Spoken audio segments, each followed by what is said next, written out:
Welcome to Reels on the Rocks, the show where your hosts Whiskey and Sweet Tea discuss film from the unpretentious perspective. This month we're cruising down the streets of cinema, and next up is Sunset Boulevard. Don't forget to like, subscribe, hit that notification bell, and as always, please be advised that spoilers are ahead.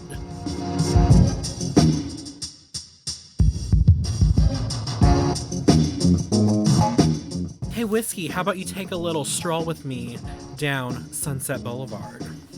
Oh, I thought we were going down memory lane. Oh, well, I mean, for us, Sunset Boulevard kind of is memory lane, just a little bit. Sort of. We'll get. You already know. I'll get to that when we're actually talking about the movie. But hey, everybody, welcome back to our penultimate episode. Yes. Who is ready to talk scandal and class? I don't know. I thought this was going to sound cool. That sounds lame. Anyway, who's ready to talk about some classic movies and some current scandals? Oh man, Scandal is like the name of this episode. You know, we were doing our weirdo indie stuff last time. Yes, and I had a fun time. I think that's the thing. Have you thought about that movie since we watched it? Was I right that you might want to rewatch it now that you know that it's a dream? I didn't want to rewatch it, but specifically when I was watching this movie, I was playing back parts of the other movie in my head. And, you know, even though this really was, I'm going to give you credit, this was your suggestion, even though this is a movie I've seen before and have enjoyed, this really was your suggestion. I've really been seeing, you know, how kind of like these complement each other, not just in name, but in themology as well. For sure. I mean, hey, like I was thinking again. I guess I'll repeat myself when we were talking about the movie, but I've actually never seen this one before. But we owe a little bit of credit to Mr. David Lynch, because part of what gave me the idea was finding out that this movie was one of his all-time favorites. Right. Well, and just for some good-natured ribbing, you had told me, you had said, it's like saying you like film but never seen Easy Rider. And I was like, I've never seen Easy Rider. And then you were like, do you even said, like what film? is Oh, yeah, so I said, what is Easy Rider? That's the big difference. You said, what is Easy Rider? I have heard of Sunset Boulevard since, like, high school. This is just one of those that I hadn't seen, you know, like it's one of those like we'll get into it, but at least I got to say, do you even like film back to you? That is true. It was a well-deserved burn on my part, because it has been a deep pit of shame that I have not seen this movie until now.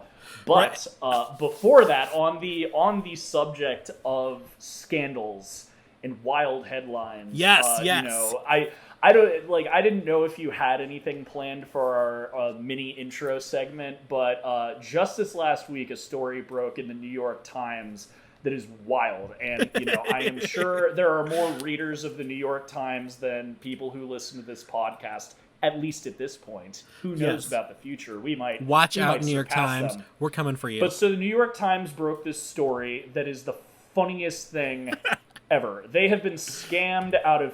And that's the thing. They say scammed. It's more like they were dumb enough to give someone... Like, it's not like the person in this story set out to scam them, because that's what a scam is to me. And also, just, I'll be repeating this throughout the story, because these are all allegations. This is going to court. This has not been proven yet. I have a feeling Netflix is probably in the right, but that's just my opinion on what I've read. So these are allegations, right? You know, and almost like we're on The View, we have a legal note here. This is all alleged, as he said, for entertainment purposes only. Nothing has been proven, and the person in question is innocent until proven guilty in a court of law. Go ahead. So, any good Christmas time story often involves a Grinch. Yes. This one involves a Rinsch, a Erik Rinsch, and very few of you might know that he is the director of a bomb called 47 Ronin that came out in 2013. And I do remember when this came out, and I remember seeing posters for it everywhere, but I didn't see it. Lukewarm reviews, nobody saw it. It was not well received. So back years ago, I think a lot of this happened around 2019, going into like, you know, early pandemic stuff. But at some point, Mr. Erik Rinsch was given the keys to a Netflix series. And I guess the story starts, and I'm glad I looked this up. I've got, so the New York Times broke this story. It's paywalled. For some reason, I was able to read it the first time, but I got paywalled when I was actually doing research for this. So New York Times gets the credit, but I got my info from Fandom Wire and one bit from the Seattle Times. The Seattle Times, when I first heard this story, it was actually from like news YouTubers that I watch. Shout out to Internet Today. But so... Just really quick before you get too far, because I have the article too here to reference. This is written by Maria on Fandom Wire. I sent you the Fandom Wire thing. Yeah. And I got most of my info from that, and that was pretty much like bullet points. I love how vague that is. It's just written by Maria. I mean, it gives her bio at the end, but I can't even be like Maria and her last name. But anyway, Fandom Wire, no written by offense Maria. to Fandom Wire. It's a whole separate issue, but I kind of suspect that it might have been an AI article. I don't know if that's true, but when it's just first names and vague like that, usually it's just spitting out info, but who knows? So when I first heard this story broken, like the part of the story that also made it funny, but I was not seeing it so much everywhere else, was that Keanu Reeves was involved. So that's where I got the Seattle Times thing. I had to like basically Google like how is Keanu involved in this, because the only other way he's involved is he was the star of 47 Ronin, right. So that's how he knew Carl Erik Rinsch. See, so but everything else was like, when I read your article that you sent me, I was like, they are so using Keanu Reeves just for clickbait here, because it's, from what I could read, it was just Keanu Reeves' former director. Yeah. Is there anything more to that?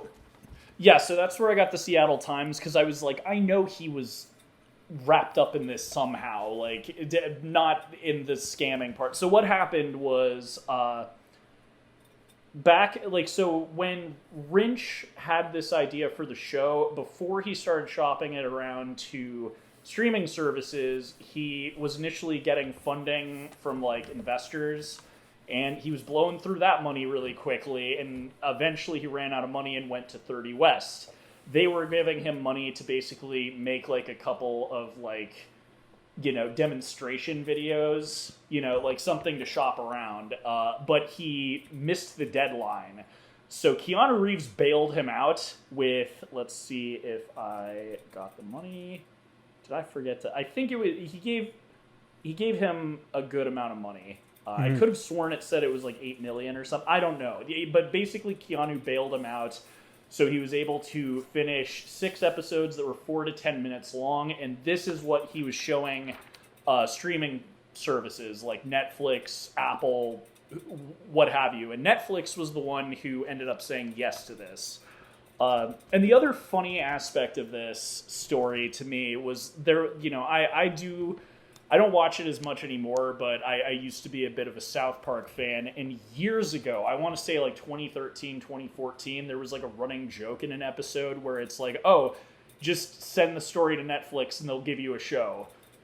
And it's like, that was a joke in a South Park episode, but it's kind of true. Cause I mean, it's not wrong. That's how Netflix was for years. You have an idea. You know, it's kind of like at the beginning of Pretty Woman. It's like, he goes, "Welcome to Hollywood. What's your dream?" That's kind of just like Netflix was. "Welcome to Netflix. What's your idea?" That's basically how they were for the longest time. Pretty much. I mean, so, and that's the other bit of like extra research, quote unquote, I did in this story, because everyone just referred to him as the director of 47 Ronin, and I'm like, well, did he ever make anything else? Like, is that all he did? So I looked at his IMDb, and yes, basically 47 Ronin is all he did. He did it. Other than that, he has completed a bunch of shorts, like the 2 notable ones that actually like pictures and synopses and whatever. It's like he did The Gift in 2010, which was a short, and then in 2015 he did a short called The Shapeshifter, which ended up being a Shell commercial. So he has made not much, but so after Keanu bailed this man out, because despite what you think about his acting, the man has just oodles of stories of him being a nice guy, and he probably did not deserve to have his money. Keanu should sue this guy. Really? This guy finessed. I don't think he finessed Netflix. I think he finessed Keanu Reeves. I definitely feel worse about Keanu losing his money because Netflix gave money out to a lot of people. Yeah. So what they gave, so they greenlit the show was going to be called Conquest. It was going to be a sci-fi show, and it was going to be 13 episodes, 120 minutes long, and Mr. Rinsch co-created it with his wife. Yes. They gave him the idea was that they were going to give him a lump sum of $61.2 million over the course of different installments. Right. And what's crazier is, despite the fact this guy has not done very much, he got final cut, which a lot of famous directors have to fight to get. So that's insane. And him and Rinsch's wife would be brought on for all future installments. So they basically got to make a they got the golden together. Ticket, basically. Like, again, this is something that sometimes is hard for famous directors to get. Yeah. You know, like, I could, like, one just off the top of my head, David Fincher, this was before he blew up and was super famous, but infamously, one of his earlier films was Alien 3, and it just got railroaded by Warner Brothers. They just, you know, took his movie and made it into what it ended up being released as. Which, so, quick insert here, this is ironic that you mentioned that about Warner Brothers ruining that movie, because according to the latest thing from oh god, I think, what is his name? Is it Bob Eisner? Is that who it is? The guy who runs Disney? Bob Iger. Bob Iger, thank you. You took two CEOs, and you took Michael Eisner and Bob Iger and put them together. Look, they both started with an I think. No, they didn't. His started... Anyway, they did not. Anyway, the point is, he was quoted as saying recently that the recent Marvel movies would have been better if there were more executives on set. Yikes. Jeez. Well, and that too, speaking of Warner Brothers, we're not going to get into this because it's like another story, but if you bought any Discovery shows or movies or documentaries or whatever, rest in peace to those digital copies. Like I always say, buy physical copies of your movies and shows, because I don't know if you heard about this, T. They're yoinking those. Anybody who bought any of that stuff, it's going to be deleted. Their license is going to expire at the end of the year, so... Sorry, you didn't actually own it. You just owned a license. Trying to think, I guess... I think for me, all that would affect is my episodes of Ghost Adventures. I'm trying to think. If you bought any of those my investigation Discovery documentaries. No, they don't put those out physically.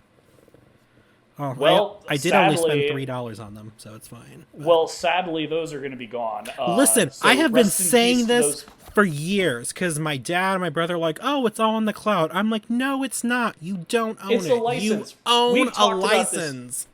You should have your... First off, if they don't know the news, you should alert them, and then you should tell them to listen to our show, because we're so well-informed, and I've been ranting about this for years.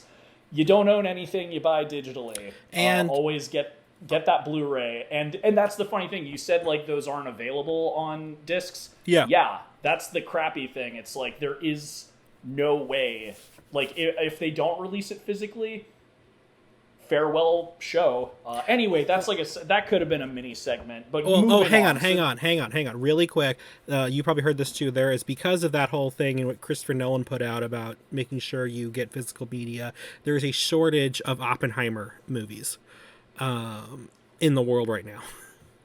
My goodness. Warner Brothers is working to hurriedly repress it. Not Warner Brothers, Universal. No, it's Universal. Yeah, Universal's Warner working Brothers to repress it. He usually works with Warner Brothers.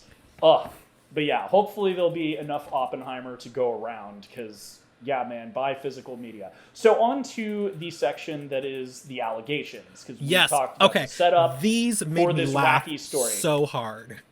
So the TLDR is this guy lost his freaking mind if all of the allegations are true. So before, like, early into shooting the show, so this was like before, I guess this was like when COVID started, because one of the things, like, there were reports from cast and crew that Rinsch was acting erratic on set. Oh my god, please let me read these. Please let me read these. No episode was completed. So the reason I think it might have happened in 2020, like the beginning, is one of his crazy things. He believed he like could hear the COVID-19 transmissions coming from the Earth. You know, I think I would feel very safe on a set with somebody that stable. Right? Well, it gets wackier. So he also believed he could predict lightning strikes.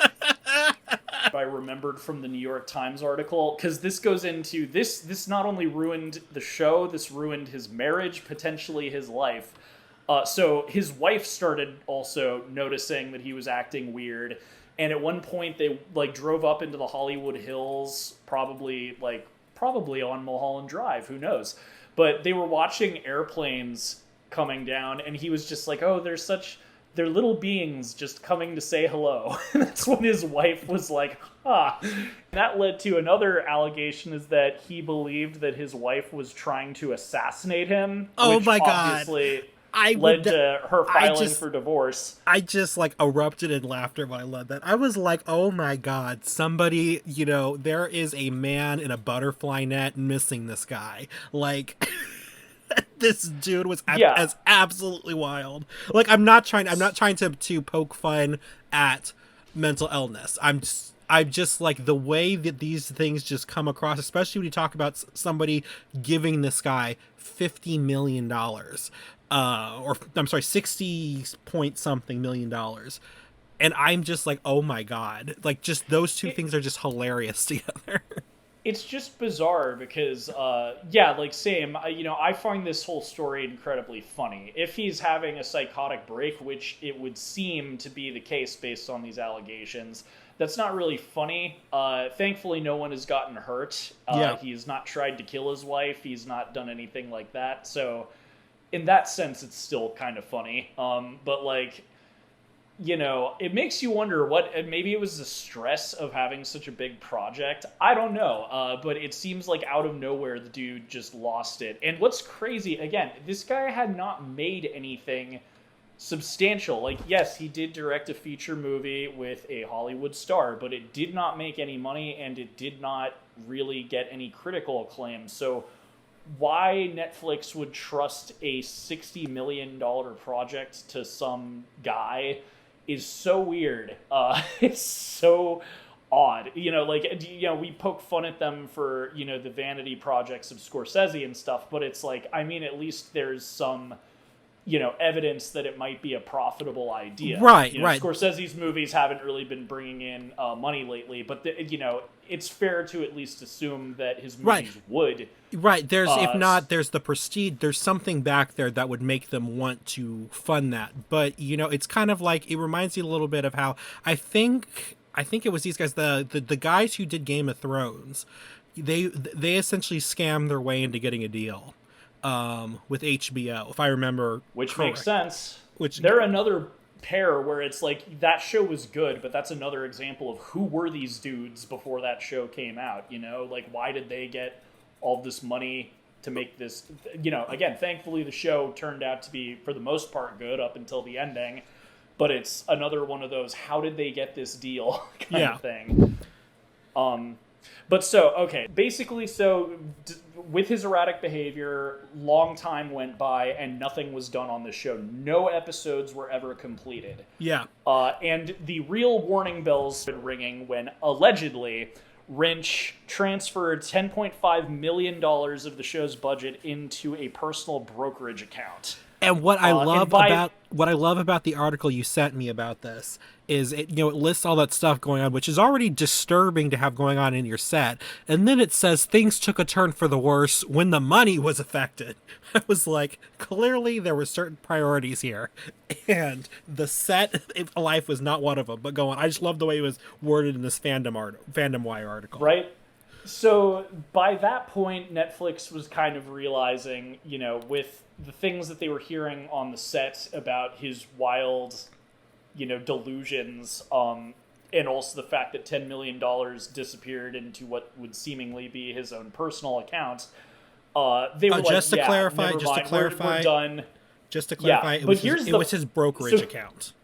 Yeah. So, and with that brokerage account, this is what makes it even funnier. So he took that money and started investing in cryptocurrencies like Dogecoin. And here's the crazy part. In 2021, investing in Dogecoin wasn't crazy? I mean, So here's the wacky part. You know, a lot of people made money with the whole Dogecoin thing, and a lot of people lost money because they thought it would keep going up. Guess which, whether it's the former or the latter with Mr. Rinsch, because this story just gets a little wackier. I'm assuming that he thought it was going to keep going up. So no, so in 2021, he made a profit of $27 million. Wow. From his crazy investments in, crypto, and he cashed out, I guess, before it got worse. But then what does he do after, taking $10.5 million from Netflix and investing it in crypto and basically doubling it? Well, he buys 5 Rolls Royces, a Ferrari, a 400K Virchon Constantine watch. I'm probably mispronouncing that because I don't own $400,000 watches, and then just a bunch of expensive clothing and furniture amounting to about $8.7 million. Jeez. And I thought I was bad when Kate Spade had a sale. Dang. Yeah, so that's it looks like that's all the notes I was able to get from the and I read if you have a subscription to the New York Times, I recommend reading the story because they go into far more detail. This is just kind of the rundown of a very wacky, series of events. But basically, he blew the money he made on crypto investments. And I think I think it was the New York Times article, I think he was trying to make the case that that fleet of Rolls Royces was for the show or something. Well, anyway, so Netflix is taking him to court over this, as I have repeatedly said. So don't sue me, Mr. Rinsch. These are allegations. Who knows? Maybe they're just trying to defame you because they think the show's going to go under. I don't know. Frankly, it seems to make a little bit more sense that maybe, especially there's other things too. Why would your wife divorce you? I doubt I doubt that she's actually trying to assassinate him. That'd be insane. But who knows? They fell in love. Maybe they're both crazy. Right. We don't know. Oh my God. This story was just wild. What's ironic though? I could see Netflix making a limited series out of this. That would be the best way to recoup their losses, in my opinion. Wait until the court stuff is over and then make a documentary about this, because that's one of the areas where they tend to get a lot of viewers, with true crime or with Firefest documentaries, or the Twin Flames cult recently was a big one. I would say that would be the funniest way to make lemonade out of this situation. I think my thing is I wonder what happened. You know what I mean? Did he always just have an underlying mental illness, or did he crack? That, you and I took some psych classes, and we know schizophrenia can be brought on from stress or something. Right. I just wonder how this happened. My guess, and maybe it's, maybe it was underlying or something, but especially considering he'd never really done a project at this scale, and maybe the fact that last time he did do a sizable project with 47 Ronin and it didn't do well, maybe the stress just got to him. Well, see, but this is the thing that I was confused about. See, I thought that too, except, he's already done a feature film before. It wasn't well received, but he delivered and everything. And as far as we know, these issues didn't occur then. And even though this was a 13-episode series, he was only supposed to be 120 minutes long. That's the length of a normal movie.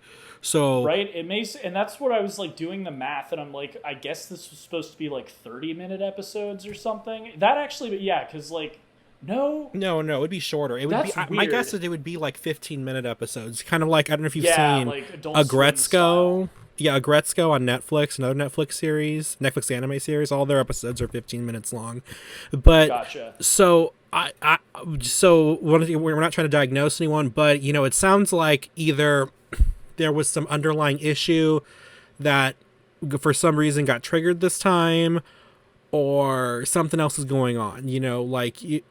Again, not trying to butt into his personal life, but perhaps there was some substance abuse problems or something like that. Again, alleged, not confirmed, just looking at what we what we know from these articles, because from what I can tell, it seemed to have come out of nowhere. Although, like Keanu Reeves said, this is one. 47 Ronin was one of the worst films he's worked on. But as far as I know, and again, I didn't do much research into this, he didn't say anything about this guy being bizarre on set or anything before. So, it's anyone's guess, really. Yeah, and I don't think he would have given money to someone who had been unhinged when he was working with him previously. So that's the thing. Like, and sometimes underlying issues come out later on, like they're not noticeable beforehand or something. It's just because that's the thing. Like, he also missed his deadline when he borrowed money from. What were they called? 37 West or 30 West. Like, when he borrowed money from them, he missed his deadline, and they were about to basically take ownership of the project. And that's when Keanu bailed him out. So that makes me wonder, even before he'd shopped this around to Netflix, he was having issues, hitting his deadline. So that's interesting too. I'm going to sound like a heartless monster for saying this, but the other thing that comes to mind with this story is, I think back to, the Johnny Depp trial. Yeah. And I'm like, it's evil of me to want this, but I kind of I hope when this goes to trial, it would be awesome if they televised this, because I really want to hear what this guy has to say for himself, or if he... it'd probably turn into a circus just like that trial, but it would be very entertaining to watch. Yeah. This was so definitely... That's how the Rinsch stole Christmas, everybody. Oh my god, I love that. All right. That being said, before we transition to our drinks, just because we touched on it, if there's anybody out there who is struggling with mental health right now, or having dark thoughts, there is help available. You can call or text 988. That is the National Suicide and Crisis Lifeline. They're there. They're staffed 24/7. They're there to help. So you are not alone if you are in crisis.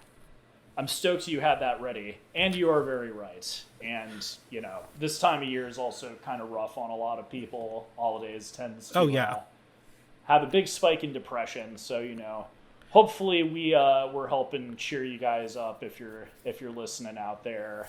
But that being said, whiskey, what are you drinking? So I'm continuing the wine theme, I guess, for this month. I could not help myself. This wine that I'm drinking this time is called Headline Wine, and it's a Zinfandel from Sonoma County, California. And man, it has such a cool bottle. I was just I knew I was probably going to get a wine, so I was browsing Costco, and when I saw that there was a wine called Headline, I was just... But how great is it to be by Costco again? Man, they've got a really good selection. Right. Feel free to sponsor us in the future, Costco. You guys tend to do a better job than Bevmo, unfortunately. But how about you, T? What are you drinking with this? So, with this movie, she always seemed to have champagne just ready for the occasion. Dude stops by, champagne. New Year's Eve, champagne. Champagne on ice. Champagne everywhere. So, that being said, I didn't get champagne, but I got a very nice Prosecco, which is basically... everyone's going to yell at me. I think it's basically champagne, because champagne's a sparkling wine, except champagne has to be made in the Champagne region of France. Prosecco is the closest thing you can get to it that's not super pricey for me. So, I got... during Christmas time, Target does a collaboration with a store over in the UK called Marks and Spencer's. It's a very nice store, and they usually do a collection of cookies, tins, and other Christmassy things. Well, this year they had a Prosecco collaboration with them, so I got their Prosecco Rosé called, I think they call it Bellante, unless that's the type. It's Bellante nice. Prosecco Rosé by Marks and Spencer, and in true over-the-top, glamorous Hollywood starlet fashion, I am drinking it directly out of the bottle. I feel like Norma would appreciate that. I feel like she would.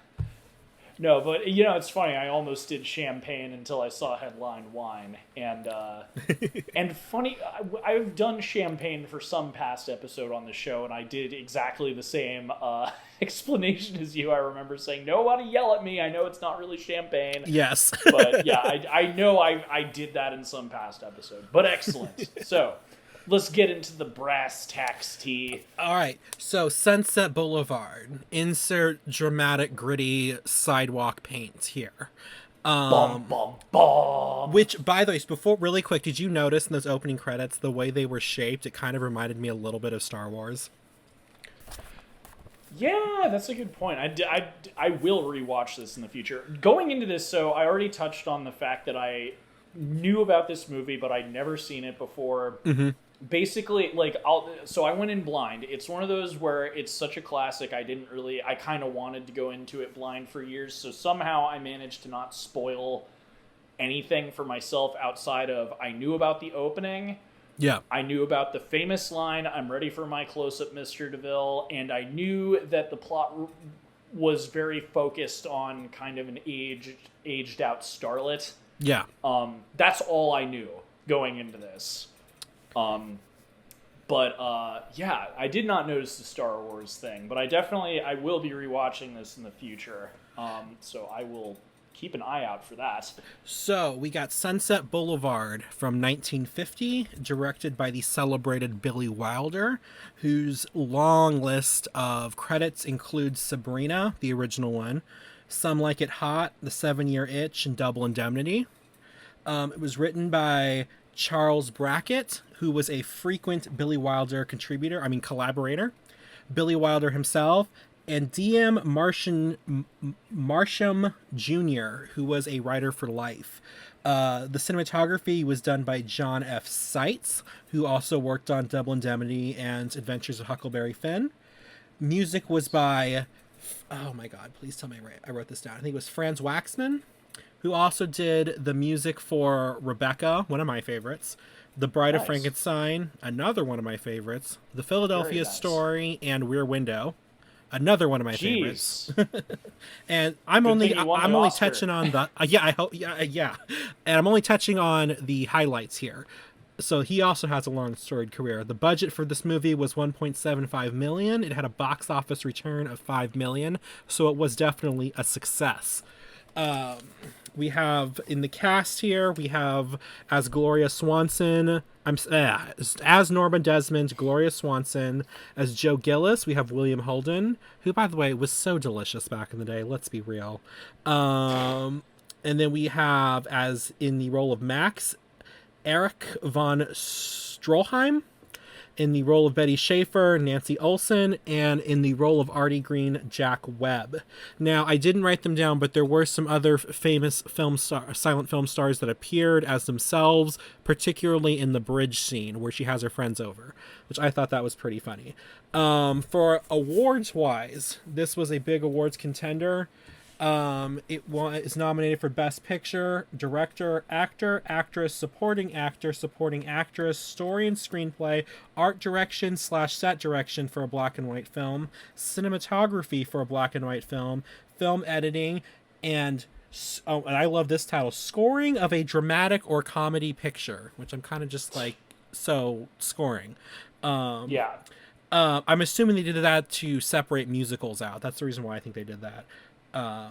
Makes sense. So in this won 3 Academy Awards for the story and screenplay, for art direction and set direction for a black and white film, and for the scoring of a dramatic or comedy picture. In addition to that, it was selected for preservation by the the National Film Registry in 1989, which is also, I believe, when Gone with the Wind was preserved as well, which we also got a call out of that movie in this movie. So I get excited about that. Sorry, I do. It was also you don't say.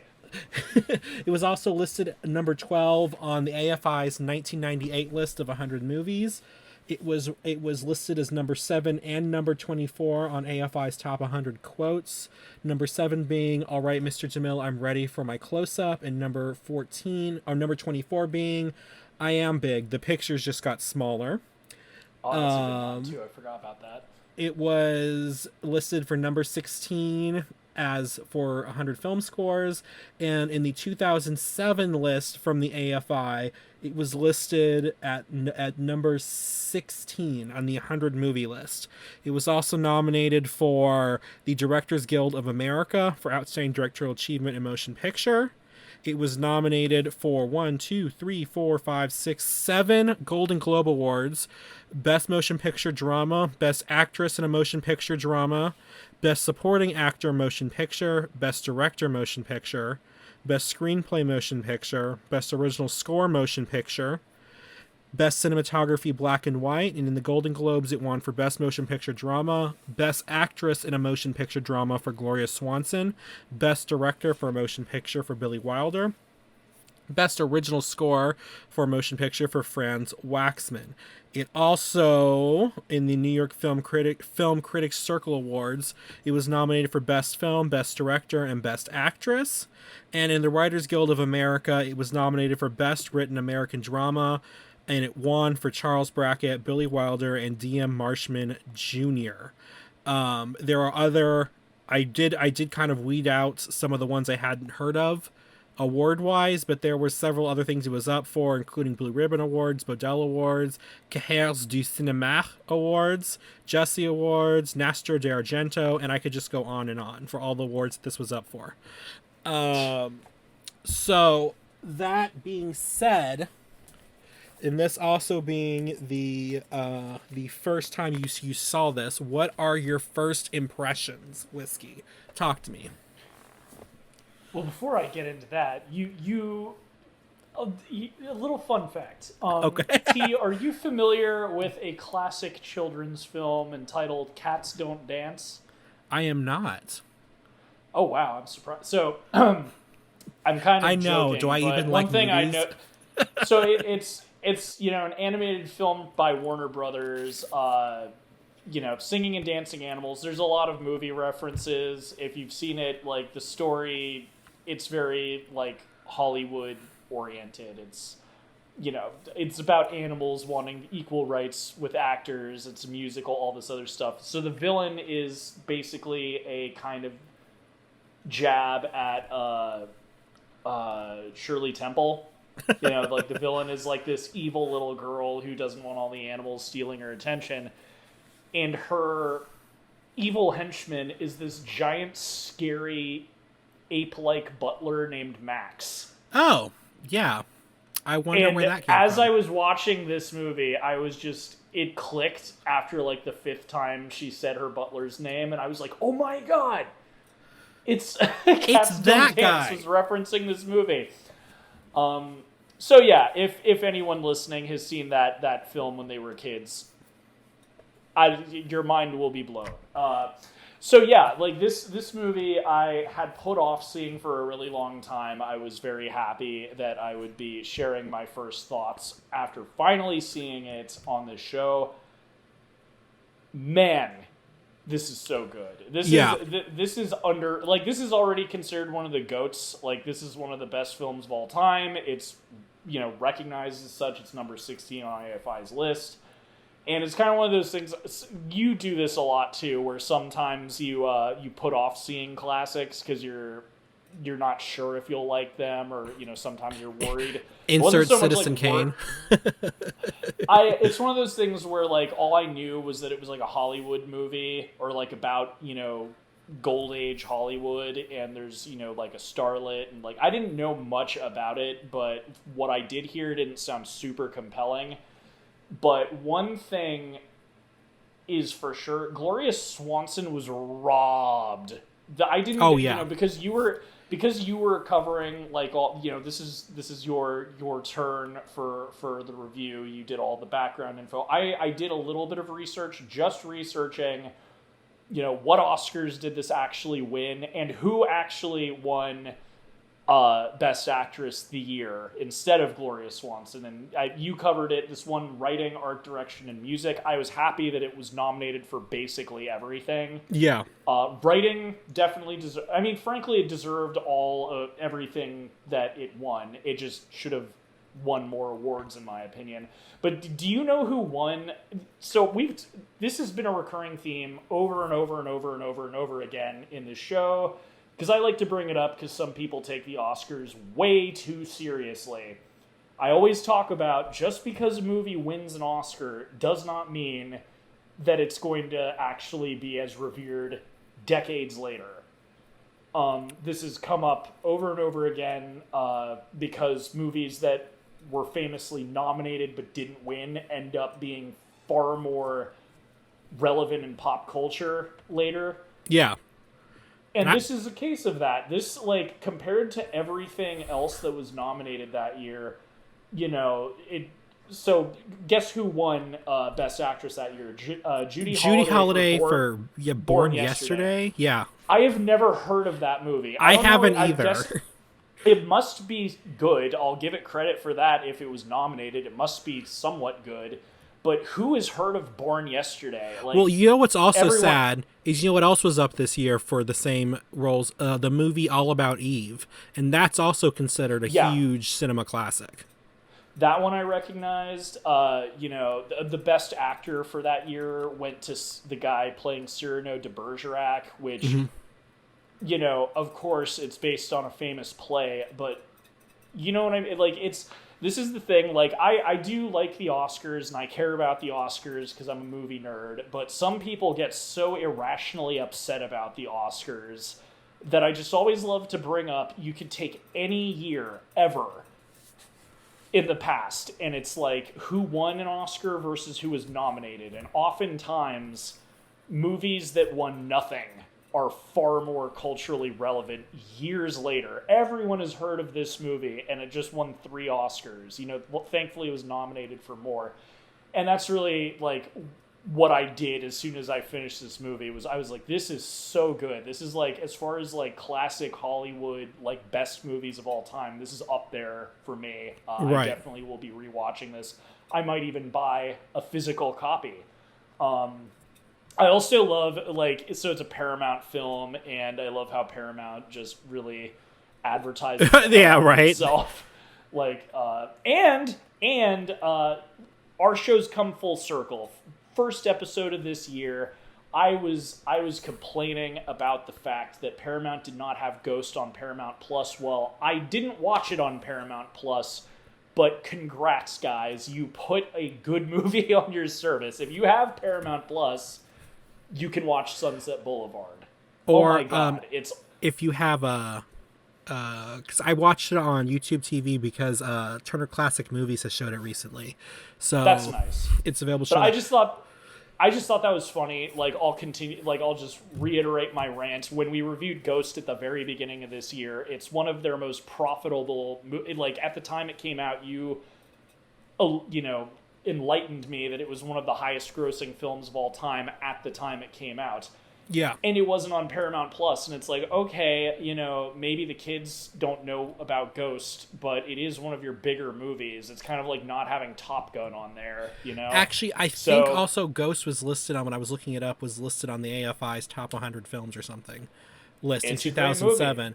Like you said, when we looked at it was kind of shocking. I do think Gloria Swanson, without even having seen Born Yesterday or whatever it was, there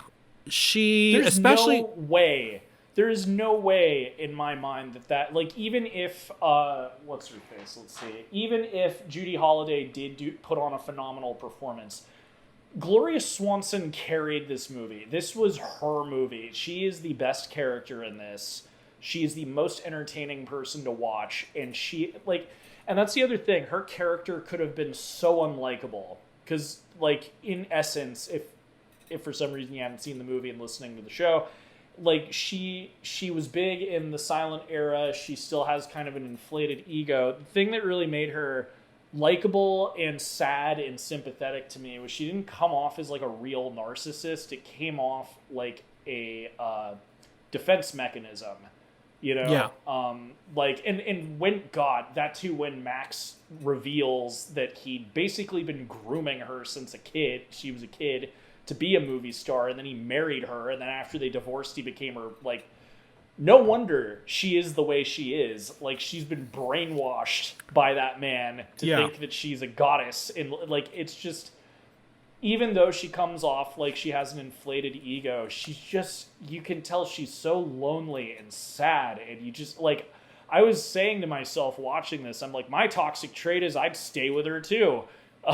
Yeah. Like, not even, like, obviously the temptation of her just, like, doting on you with money, but I genuinely, when she isn't, like, obsessing about herself, I bet she's, like, a fun person to be around, and that's what's sad, too. Like, I was also thinking how it's, like, she's so hung up on the whole sound thing. It's, like, the whole movie, I'm just, like, your voice is fine. Why don't you just, like, try to be in movies now? Like, you can talk, you can act still. And same thing, too. Like, she was also, like, you can tell she's really lonely, and, you know, fan mail is one of the highlights of her day. And I'm just like, you live in Hollywood. Go out.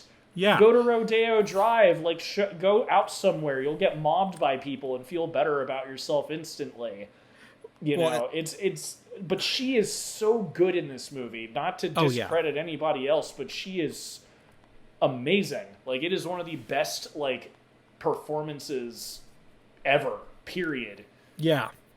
No, she is phenomenal, definitely, in this role. And how she's able to, what's interesting is I read just a tiny bit about the actress. And what's interesting about her is that she was an incredibly realistic person.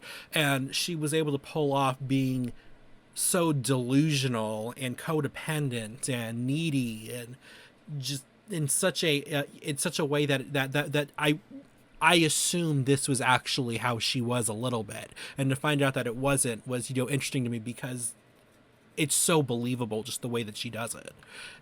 Yeah. I mean, it's possible.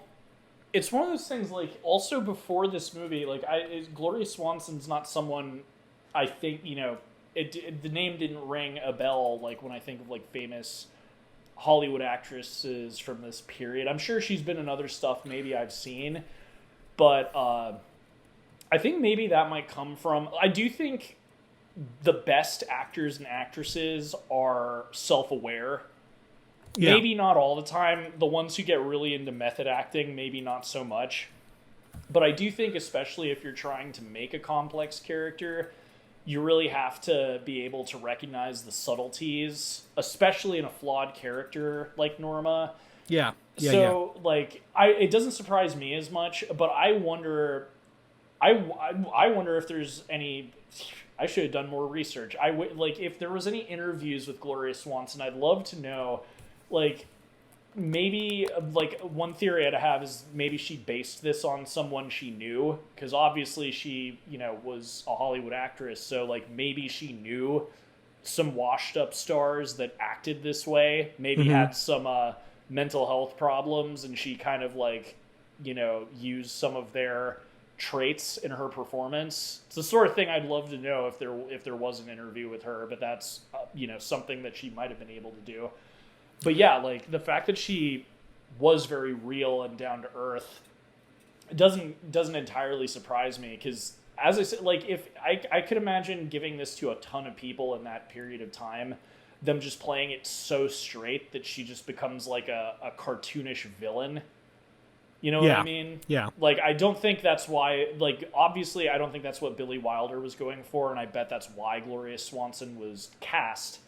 But I could see giving this to a lesser actress and them just focusing on hamming it up and being as, like, you know, self-absorbed as possible.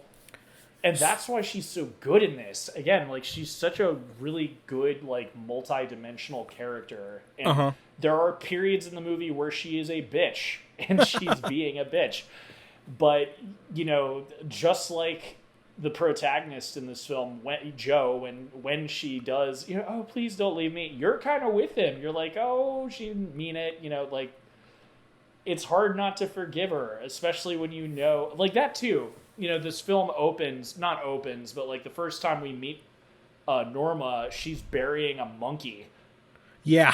And, I forgot about that. He comments about it, but, like, that is also really well acted and same thing with the monologue kind of thing, or not monologue, but voiceover, where he's, like, talking about how strange and surreal it is.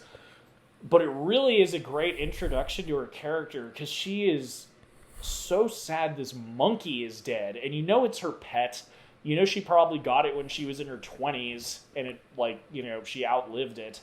Right. But you kind of realize, like, that is her only friend. Like, for God knows how long, she has only been with this monkey alone in her house. And it's like, when it really dawns on you just how isolated she is, it's very heartbreaking.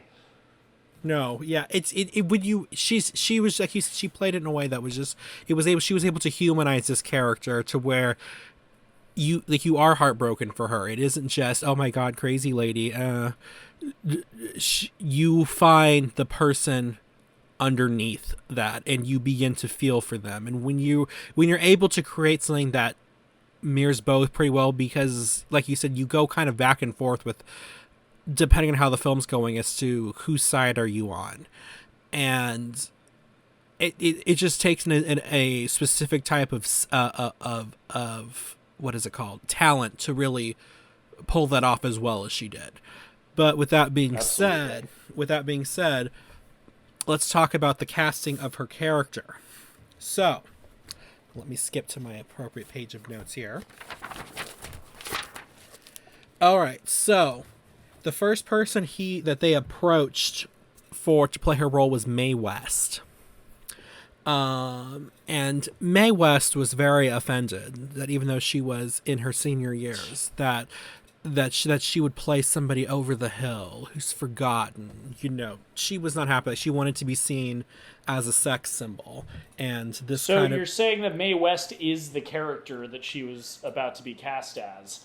I mean, I guess you're right. I actually didn't think about that, but that's what I mean, though. Like, and you're going to continue with the list, but that's what I'm talking about. Like, I don't know if Gloria Swanson just, like, was kind of a no-name actress at the time. As I said, maybe she's been in something I've seen, but just from what you just said about Mae West, if she had been cast in this role, she would have sucked, because she wouldn't have had that self-awareness to realize that she, like, from what you just said, it sounds like she is Norma Desmond. Yeah, right. Also considered for the role, and if Mae West had been cast, they wanted to put her opposite Marlon Brando. He was also being considered for Jeff, not Jeff, Joe. In addition to that, Norma. Oh my god, I can't read my handwriting. I'm so sorry. Mary Pickford was considered. Mary Pickford, though, I believe they said wouldn't have played a role where she would have to have a love interest who was half her age. Like, that just wasn't her thing. And then Norma, I'm gonna have to guess my handwriting here. Norma Scherer was also considered, and Clara Byrne. I think it's Clara Byrne. I'm so sorry if I got any of these names wrong. I can't read my handwriting. Anyway, that being said, so all those people were considered. They eventually settled on Gloria Swanson, and she was a good fit for this role. So then they were also looking at other characters to play. I cannot speak today. Other actors to play the role of Joe Gillis. Like I said, Marlon Brando was considered. Fred MacMurray. I'm not familiar with him myself. He sounds familiar. Yeah, he does. And then Montgomery Clift was also considered. Now, what was interesting about Montgomery Clift is supposedly he was already in his personal life in a relationship with an older woman. I think she was 16 years older than him. And he backed out of the project because he didn't want people to think this is what his marriage or relationship was like. I thought that was pretty funny. It is pretty funny. So, now this I read there was two sources of inspiration for this. So supposedly Billy was inspired by the grand mansions that were on Sunset Boulevard, even though that's not where the stars live nowadays. The silent film stars still lived on their grandiose over-the-top mansions that line this area. Because, like, you know, and I know, when I think of Sunset Boulevard, I'm like, I don't see any houses there. What houses? I know where she was. She was out, like, kind of by Brentwood. Like, once you leave Hollywood, there are some mansions. Well, like when you go west of Hollywood, on Sunset Boulevard, it opens up and kind of becomes a windier road, and that's where it seems like she lived. So although I can't exactly place precisely where she is, I know the area, and I do believe there are some mansions out there. Once you get by Brentwood, it starts becoming more like apartment complexes and stuff, but yeah, for all we know, it also goes all the way out to like Pacific Palisades and things like that. So, I have a general idea where she might have been, and it was probably accurate at the time. But it also kind of, if you're familiar with the area, it also does kind of reinforce that she was isolated. Yeah. Oh yeah. Because it's way out, like, especially like when you see the movie, there's no big buildings or anything. It feels very isolated. But if you're familiar with the LA area and you're like me and you kind of can picture where she was, it makes sense. So that was listed as one of the inspirations. Another said it was also, somebody else said it was partially inspired by a book called The Loved One that was published in 1948 by, oh my God, this is so sad. It looks like I wrote 11, but that can't be her name. Published by 11. I'm going to say it's Elvin. Elvin, wow. And it's spelled W-O-A-G-H. So supposedly, well, this book is about a failed screenwriter who works in a cemetery and lives with a silent film star. Supposedly Billy Wilder really liked the novel and he wanted to adapt it to a movie for Paramount. So he started working on it, but Paramount couldn't obtain the rights for it. So supposedly they made enough changes to it to make it so they could do it. Like, I think it was the other way. Like, I think the screenwriter was a woman and the film star was a man, something like that. I didn't go too far into that, but that was, so that was also a partial inspiration for it. It was a bigger book over in the UK because the author didn't think the US would find her book funny. So, with that, actually, that brings up a good point. I'm going to come back to some of these other things. But what would you classify this movie as genre-wise? Drama, tragedy, something like that. It is a hard one to pin down, but like if I just think, you even made me chuckle a second ago where it's like, oh, they didn't want to make some book into a movie because it wasn't funny enough, and thinking about this movie I'm just like, funny. I don't know about that. Supposedly, like maybe a little bit mysterious. Like there's aspects of it that do, because Billy Wilder's done some film noirs, and I wouldn't really categorize it as that, but like we do start off with a murder. We do have the voiceover throughout the movie of the dead person telling their story, which I don't know if this came to you. You know that meme of, I don't even know what movie started this, where it like freeze frames on somebody. And it's like, haha, yeah, that's me. I bet you're wondering how I got here. Oh yeah. The Who music and I was thinking of that with this because I'm like, oh my God, this came out like decades before that whatever movie that meme is making fun of, but it's basically the same thing. But yeah, I guess tragedy or drama, something like that. Drama for sure. It does have some funny moments, especially like Norma, as I said, being a very like multi-dimensional character. She has some genuinely funny moments, like I was watching this with someone, and when Joe is talking to her when they first meet and talking about his screenwriting and everything, she's kind of like glaring at him in this funny way that's just so cartoonishly over the top. Right. And there's like bits of that where she is unintentionally funny, probably intentionally from the actress, but unintentionally by Norma. So like it's got a lot of moments, I'd say overall it is a very like sad movie, but it has moments that are funny. It has moments that are, cute, kind of romantic between Joe and Betty. Yeah. That's crazy. I just realized this because Betty was the main character, of Mulholland Drive. I Oh, wonder if there's you a know, twin sister. I At don't least think her that was a dream self, her dream self was named Betty. But right. yeah, So what's interesting to me about this is it's officially classified as a black comedy slash noir, eh, and kind of. I was like, because to me this movie now, I'm never a good measure about this because I never when stuff is registered as comedy, I don't like. I remember somebody took me to see I, Tonya, and that was supposed to be a black comedy, and I'm like, this is just more tragic than anything. So I'm glad to know I wasn't the only one who was like, I don't see how this was considered a black comedy. Although No, famously, yeah, Billy Wilder was asked if this is a black comedy, and he said no, it's just a picture, because he's apparently one of these people who doesn't want to interpret the films for his audiences either. But I thought that I was kind pretty of like funny. that answer. No, it's just a picture.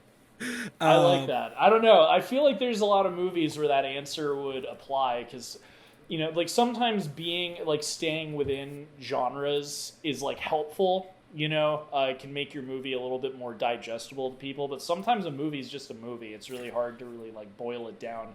And I think it's funny you bring that up too because like it's you and your leading questions, T. You knew I wasn't going to. Well, you didn't know, but well, it is actually, funny I that thought you would pick up on it because, like I said, I never read black comedies right. well, it's funny that I said what I said because I stand by what I said. There Yeah. are funny moments. Like it does have moments of being a funny movie, but like when I think of the ending and when I think of Norma and when I think because she has like you know that's kind of funny too with our intro story about Mr. Rinsch. It's Yeah. like you know this ends with her essentially having a psychotic break from reality. That's not funny. Yeah, no, it's Neither not. neither is Joe dying. Neither is like any of the things that led up to this situation. Again, I don't know if it really like if people understood how messed up what Max did to her was. Like, Yeah. you know, like which is I was liking him up until that point in the movie where he had that big reveal, and then it's like, dude, you groomed a little girl. you Okay, like, well, again, once by again, today's standards, what he did is so messed up. yeah, At that time, I guess it was normal, but it's like, wait, so you discovered like a a teen. child, Yeah, a teen, like a young yeah, teen. and then well, like he's you know she started doing movies when she was a teen, but he didn't really say how old he was when he discovered her and taught Yeah. her how to act. So who knows? But like Jesus, and then like marrying someone who you knew before they were of age, and like, ugh.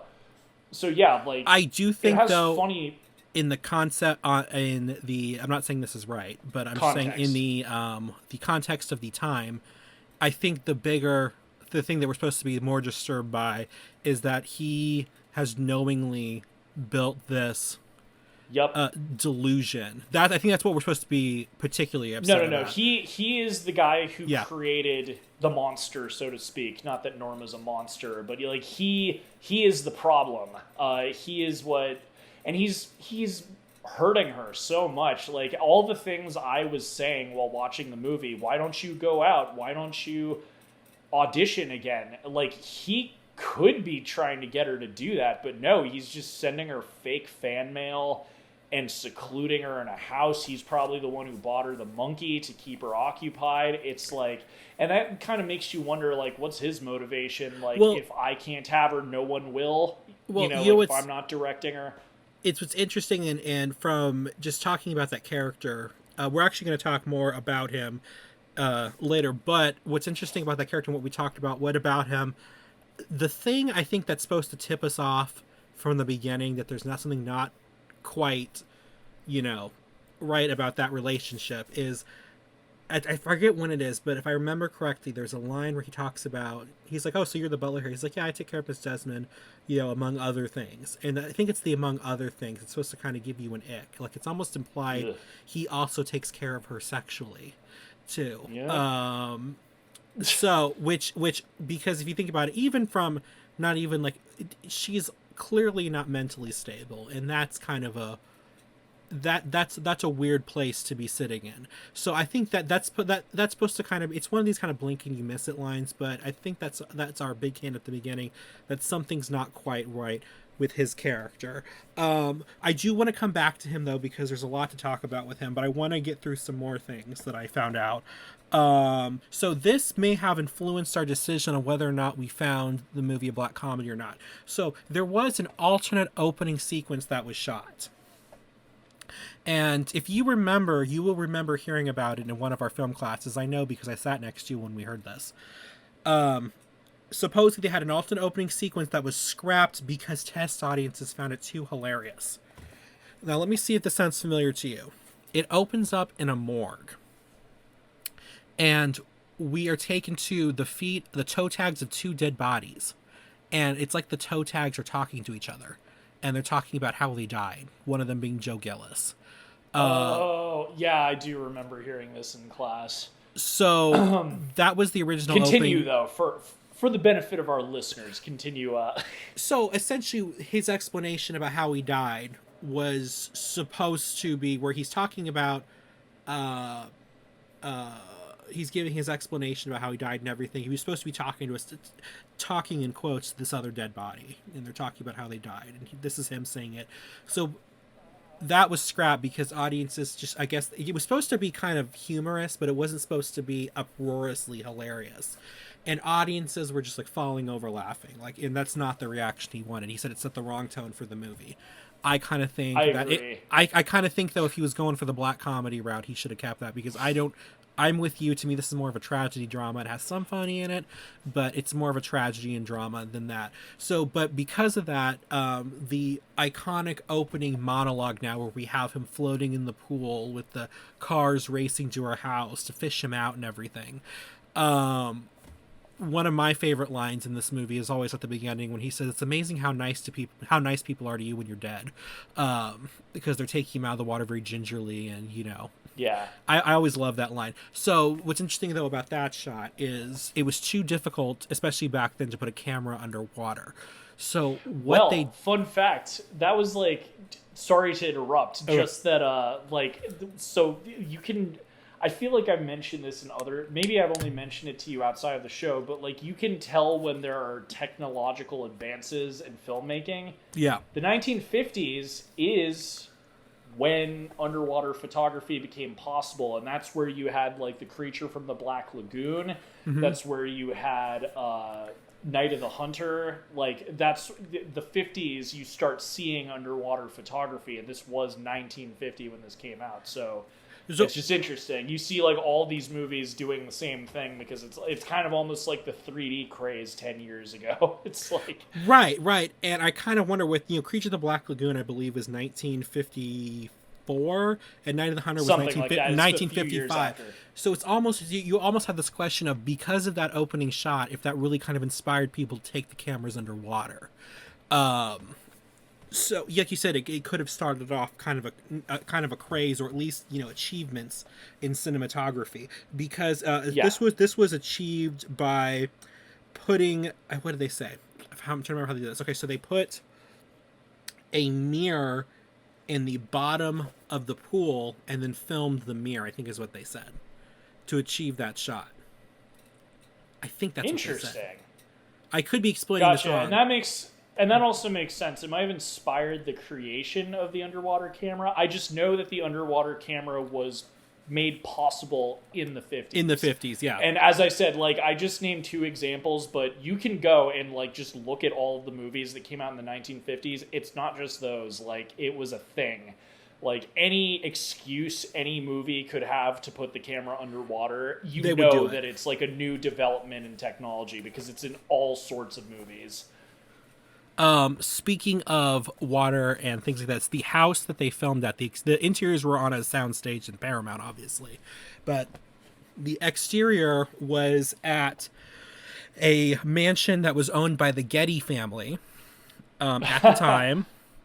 It did not have a swimming pool, but to achieve the effect, Paramount offered to the lady of the house, Mrs. Getty, to put a swimming pool into her yard, with the stipulation that if she didn't like it, they would remove it. And of course she loved it, so they kept it.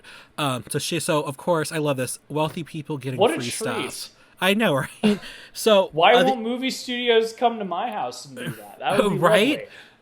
But I love they put an actual working pool in, because I remember when my mother went to go and film, not to film, to go see the filming of Big Fish in Wetumpka, Alabama. I remember the house that the family lives at in that movie was actually a 1-story house. They built on a whole second story onto it to achieve the right look and everything. And the owners wanted to keep it, and they couldn't because they made it cheap and quickly just for exterior shots, so it wasn't like a finished house. But I thought that was pretty funny. I'm like, look at these people getting a finished pool ready for use. Like, they could have just done a pool effect, but over here, these other people, they just put the effect of a second floor instead of an actual second floor on there. So, and then here, and I hate to burst your bubble. Now, this is the big controversy right here. The Getty House was actually on Irving Avenue. Psh. Sorry to, really ruin that illusion for you. It was not on Sunset Boulevard. Yeah, so, but hey, what's the address, T? I gave the address of Winkies in our last episode. So if anyone wants to go to the house. If I remember, it's now a apartment complex. The house was demolished, like many of the houses along Sunset Boulevard were. Lame. Same like the Schwab's Pharmacy, which in the movie, and this was true, that was the major meeting place for, like, from what I can tell, the above the line but behind the camera people would kind of hang out there a lot and get sandwiches and stuff. So that was an actual thing that happened. That was demolished in 1988, and it became a multiplex cinema. But I'm thinking of where theaters are in Hollywood, and I don't think there's one anywhere. I don't think that cinema's even there anymore. It's probably a CVS now.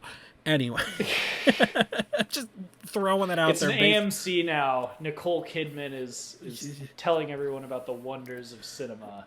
Yeah, heartbreak feels good in a place like that.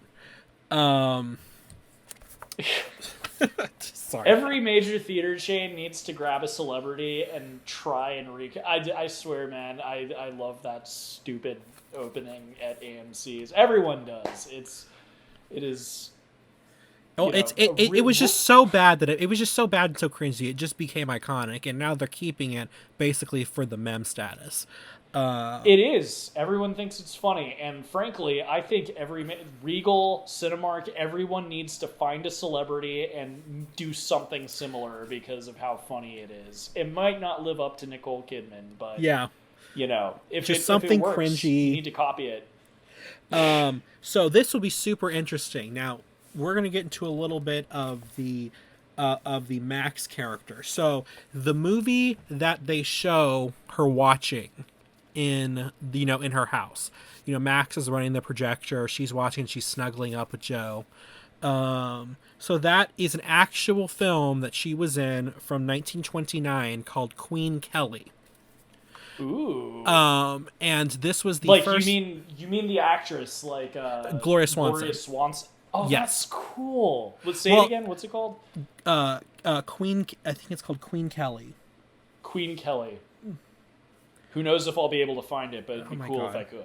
Please hold on. Let me before I pass on. I just want to make sure that I'm reading my handwriting. Queen Kelly. Yeah, okay, that is what it's called. Okay, cool. I was reading my phone. Okay. So, but I'm about to blow your mind. Who knows if it's even available? So I'm about to blow your mind even more. So this was also the first time American audiences had even seen the movie. Because it was never shown stateside. But this is the best part. It was directed by Erik von Stroheim, who played Max. Holy shit, that's insane. That is... Meta was not even a concept in 1950. That is crazy. Isn't that wild? Was that intentional? Did Billy Wilder do that on purpose? That's insane.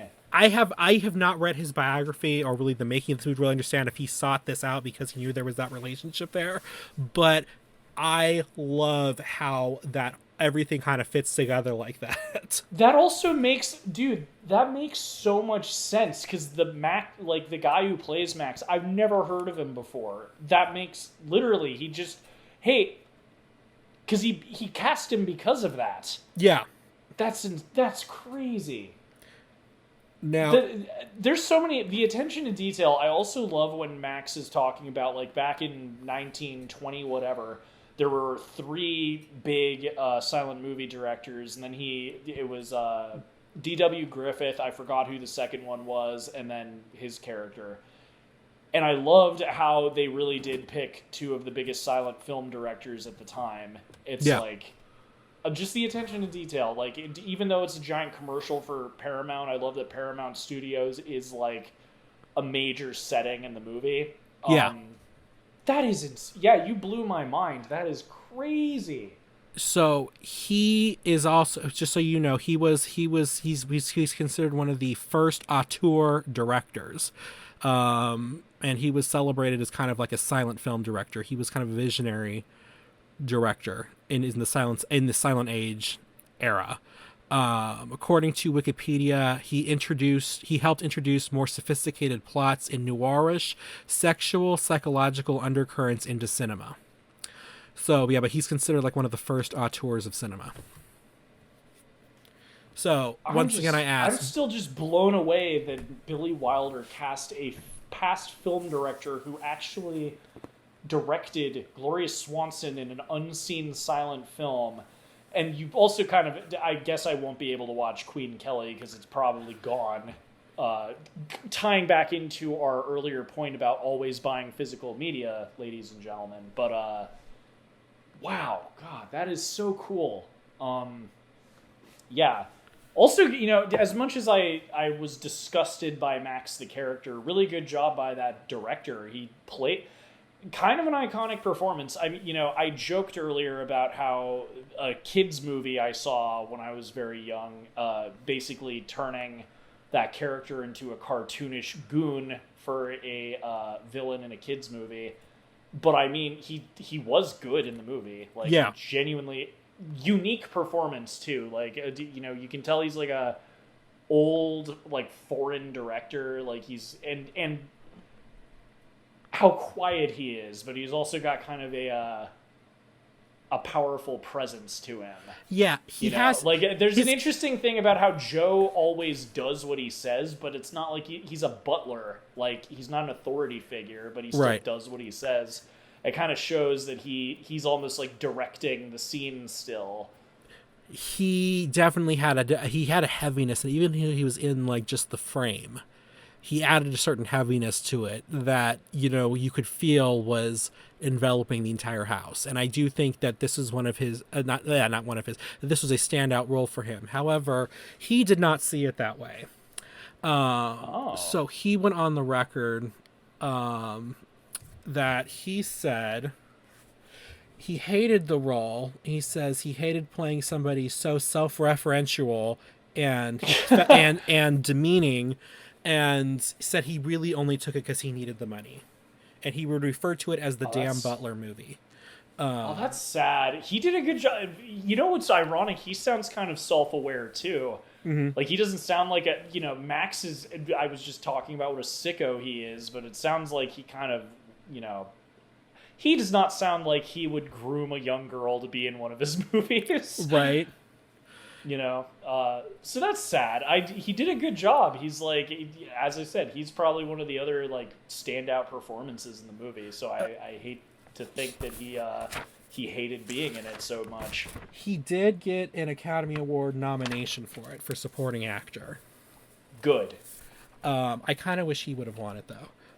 Because maybe he'd feel better. He might have, you know, I focused on Gloria, but I will say, like, for Best Actor, I looked into that, and I get it. The guy who won did it for Cyrano de Bergerac, but, you know, Jimmy Stewart was also up for Harvey, and I thought he was really good in that. Mm-hmm.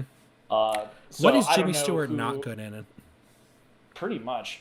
But yeah, like, I wonder who he lost to, because that might be another one where it's like, what's that? Like, what movie? I've never heard of that before. It's just like funny how often that comes up, especially with these classic, like, greatest movies of all time. You know, like, hopefully we'll stop talking about Citizen Kane, but again, like, that movie won Best Screenplay, and that's it. And it's considered the greatest movie of all time. This is another case. It won 3 Oscars frankly missed out on the one that, like, if it had won anything, it should have been Best Actress. Right. And it's like, welcome to welcome to the real relevance of the Oscars. There isn't any. Nominations are more important, in my opinion, because oftentimes they do nominate the best movies of the year. Yeah. It's just a crapshoot if the one that actually deserves the award wins it. Now I'm curious as to what you said as to who won that year. Oh, are you looking it up? I'm looking it up. Oh, for Best Picture, that's a good one. I don't think I remember seeing that when I was scrolling. So Best Picture one was All About Eve. That's fine. That's a celebrated film. I'm fine with that. Yeah, another one I haven't seen, but as you said earlier, it's supposed to be really good. Let's see. Best Supporting Actor. Oh, okay. The guy from All About Eve won. George Sanders. Okay, so it sounds like we need to see this movie. Wait, have you not seen it either? Are we both? I have not seen it. I for the longest time would get it confused with a movie called The Lady Eve, which I remember I've seen, and it came around the same time period. But yeah, we'll have to put a pin in it. Maybe it'll be a future review. I'm kind of surprised it's a classic neither of us have seen, because it's another one I've heard of. But yeah, it could have been worse. He could have lost to Mr. 880, whatever that is.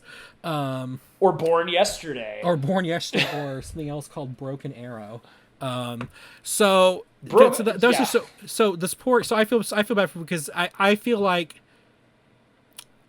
he couldn't see past the character he was playing to really appreciate what he brought to this role, and created such a memorable character, and he really didn't get to see it become, I think Gloria, if I remember correctly, Gloria Swanson lived long enough to see this become, a celebrated film, if I remember correctly. I hope so. He died 7 years after this movie came out, in France, I believe. Yeah, he died only 7 years after this. And when did she pass away? Okay, it's in 1983. Yeah, she definitely got to see this become, a classic. So she kind of did get to, bask in the success of this film and enjoy it. She lived in 1983. If she had lived 6 more years, she would have seen it get inducted into the National Film Registry. Thank you. Once again, do you even like films? No, I'm sorry. Okay, I'll stop that joke. I'll stop that joke. It's this headline wine, man.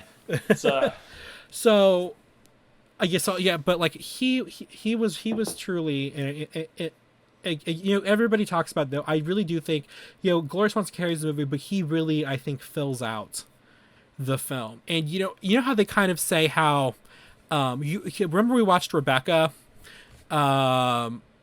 and I told you how, and you were like, you could totally see this, how the house was almost a character on its own. Yeah. Because I kind of feel like he's that thing. He is a character, but he basically fills in and creates the mood for a lot of these scenes. I don't know how to describe. Go on. This is the way I see it. Like, I don't like using the term villain per se for this movie, because there's not really any evil characters in this. No one's really actively trying to work against someone else. But like, if you're just talking about who you think the problem is, so to speak, like for most of the movie, you think that it's I was about to say Gloria, Norma. Mm-hmm.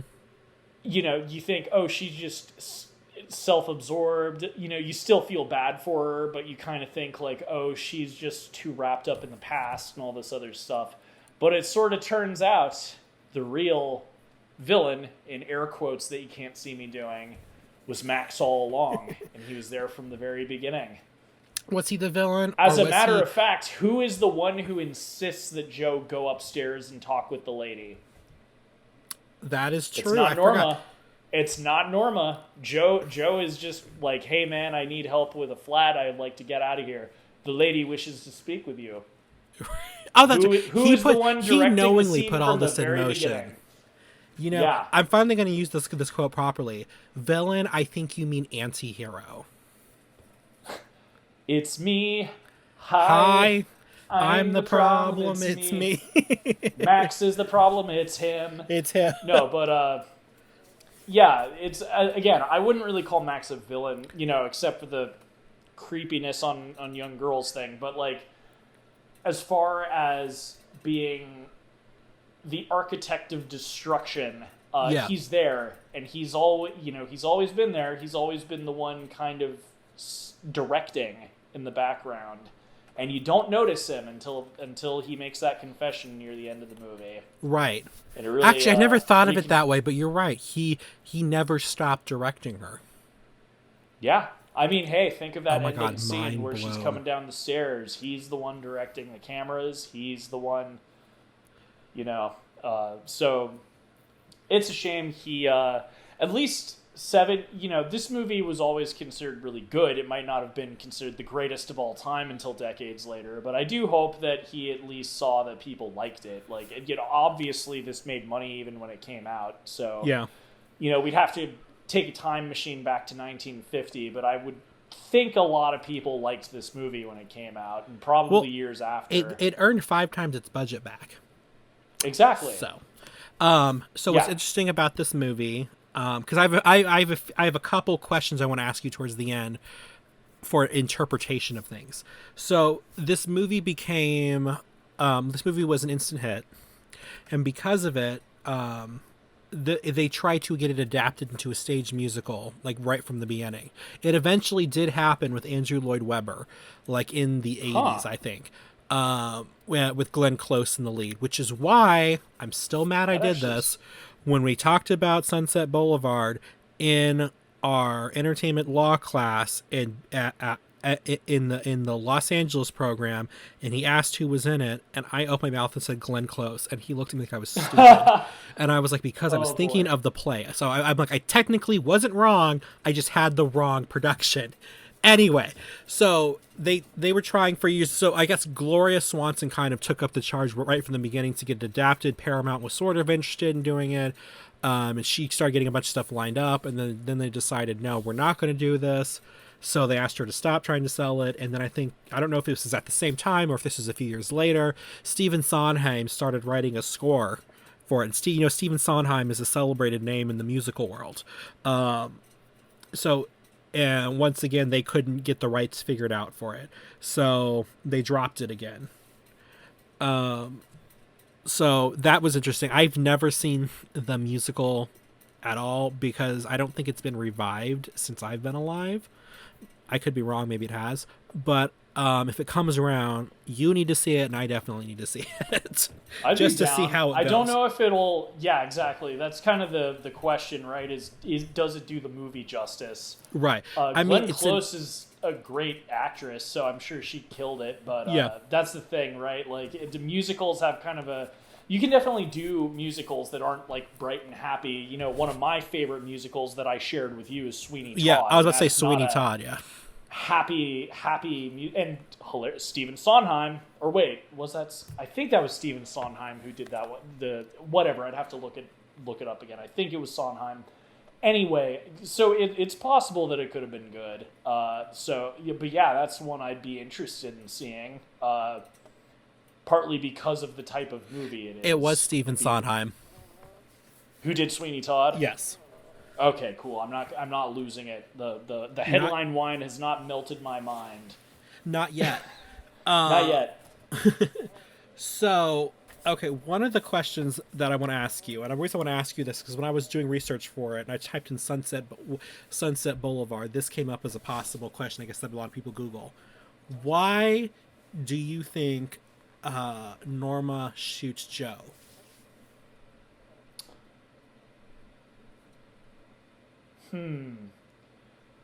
Oh boy, that's a deep question in a good way. It's like the fear of abandonment. I don't think anyone. Well, it's the same thing too with like her kind of having a psychotic break and losing touch with reality. She had been abandoned by everybody except Max. So it's just. I feel like psychologically it's like this guy, he's in debt, he's in trouble. I'm rich, I'm beautiful. Like, why would he leave me? You know, Yeah. I feel like it was like the final straw, you know, and after she does shoot him, that's when she's lost, like completely gaga out of her mind, like thinking she's in a movie, and that too, actually, that was a crazy thing. If you recall, the story, her batshit crazy screenplay that she's writing that's completely all over the place. I'm not familiar with the classic story that she was adapting, but she explains it to Joe, and he's familiar with it, and it's exactly what the movie is. Yeah. Like an empress or whatever. She has a lover who cheats on her, and so she murders him and stuff. I feel like there is kind of a thematic tie-in with that story, like the poetic irony of her living out her greatest film that was never made. Yeah. So if you're talking artistically, metaphorically, I think that's why, because it was fate that she would live out her greatest role. But if you're talking like logically, like if this really happened, then I think it was just the thing that broke her. You know, this person who had nothing to lose but everything to gain by staying with her and still chose to abandon her. I think that broke her. So that's my answer, two-part answer. So I'm kind of on the same lines as you are. The way I look at it is when she kills him, that is the only time in the entire movie that she is lucid and cognizant. Because I believe he had finally that's when she realizes that, yes, because she never actually acknowledges that people don't write her or care about her anymore. I think at that point she realizes that the public has already lost her. I mean, she's already lost the public. They're not interested. Everybody else is gone. And he's leaving now too. So, like I said, to me, that's like the only point in the movie that she's lucid, because she realizes all those things, and that's why she kills him. And then it pushes her so far back that she's farther in the rabbit hole than she was before. That's my interpretation of that whole situation. But I guess it's something a lot of people have questions about. So I thought I'd ask you this. I'm kind of surprised people have questions about it, because because if you think about sense. it, if you're not really thinking on I'm not trying to sound like #r/I'm very smart, but I'm not trying to sound like that, but if you're not thinking on a subtext level or something, if you're just looking at the basic plot of the movie, you're just like, what was the point of that? What was that going to solve? I think that's why people ask that question. It's one of those things where if I wasn't getting deep on it, like the answer I gave you, it's a crime of passion. When does anybody murdering anybody over a relationship ever make logical sense? It never does. I still stick with the answer I gave you. Mm-hmm. But I mean, if you're really going to be blunt and dumb about the reason, it's because he was leaving. And she didn't want him to leave. As I said, what I said before is the answer I'm giving. But if people genuinely ask that question, I'd be like, are you a human? Are you an alien wearing human skin? Have you ever been in love? Yeah, she committed a murder and she's going to jail. But as far I understand her motivation for doing it. I'm kind of more surprised that people actually ask why she did it. Now, another question that comes up a lot is people are like, why does Joe purposefully torpedo everything at the end? Because if you think about it, either woman he went with, he was getting something he wanted, but he decides to torpedo everything. Why is that? What is your interpretation, Whiskey? Okay, I think I'm going to do my same deep analytical and obvious logical That's answer. what we're looking for. As far as the movie goes and that, I think it was kind of his heroic moment, and I'll explain because that sounds weird, but if you really think about what he's doing, the whole movie he's being a leech. The actor was great in the role and everything, but if you really think, he is using this poor woman for her money The term is Yeah, gigolo. and he has it. You could say, "Oh yeah," he says, "Oh, Norma, don't buy me this stuff." He still goes along with it. Yeah. It's the one time he actually says, "Stop. This isn't good for you. I don't love you." Like it's mean what he's doing, but it's the point at which he kind of redeems himself, because up until that point he is using this woman. As mean as it is to be blunt with her, it needed to be done. And I think that was kind of the point at which he saves himself from being a complete louse of a character. Right. And then on the obvious end, I say obvious, on the character motivation side of things, I think it's because he was in love.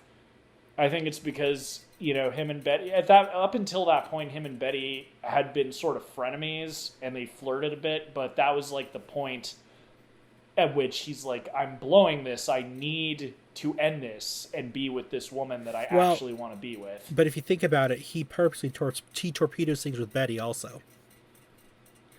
Somewhat. I think... Because he's going back to Ohio at this point. Basically. But it's better to be honest, because that's the thing. He wasn't really trying to be duplicitous. He wasn't trying to hide stuff from Betty. He wanted to... That's another kind of interesting thing that feels so strange by today's standards, because there are a lot of louses nowadays. Like I feel like the idea of hiding the fact that you're living with a wealthy woman, most people wouldn't do that nowadays. Well, if you had like a sugar mama, yeah, some people might be ashamed of it, but I feel like 90% of men would just be open about it, and they might be more, they wouldn't cheat on their sugar mama, but it wouldn't be a point of shame the way that it was in the 50s. Well, that was an interesting thing for me watching the movie, is that he was like very secretive about where he lived. Yeah. And I was just thinking, why don't you just do this? Hollywood actress is putting me up in her place. It's a sweet gig. She, I thought it was weird that he was keeping that a secret from people, but then I think, I guess it's like a 50s thing. Like, it's kind of humiliating for like a rich woman to, like, you're basically her pet.